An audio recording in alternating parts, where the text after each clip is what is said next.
Արամն էլ աղբերն է, հարազատ աղբերն է, իր մահից հետո 10 օր առաջ էր մահացել։ Այսինքն իրան որ բերեցին, ինքը իմացավ իր աղբոր մահի մասին, ու տենց մի 10 օրից հետո ինքն էլ մահացավ։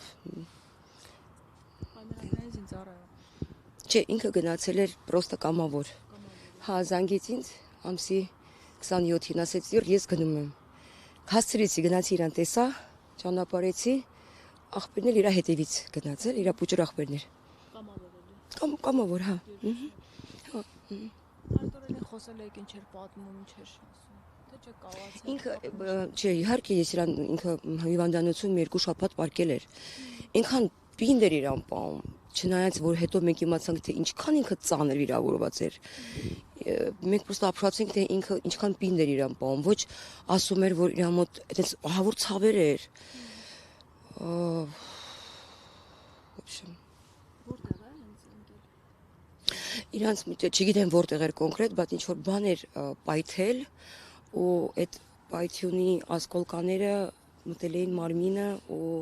ոչմ կիշկաները բան սաղ տենց բան։ Իսկ ինչ էր պատմում պատերազմի մասին։ Ահա որ բան էր, այսինքն ինքը որ ահա որ էր։ Միսառուբկա էր։ Ոչմ տենց։ Այսինքն կազմակերպ է եղել։ Նենց ա եղել որ համ կազմակերպ, համ ոնց որ հակառակորդը վերջի զենքերը ունենա, իսկ մեր կողմը ինչ որ հին չաշխատող դաժե զենքերով։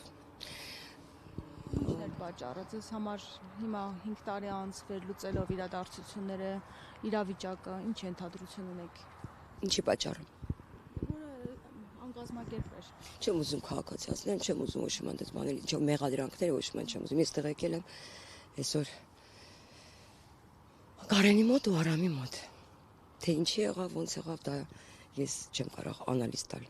Վերջո խաղաղություն կհաստատվի կարծում եք։ Ինձ թվում արդեն խաղաղության ճանապարհին ենք։ Ինչը շատ լավ է։ Ես շատ ուրախ եմ։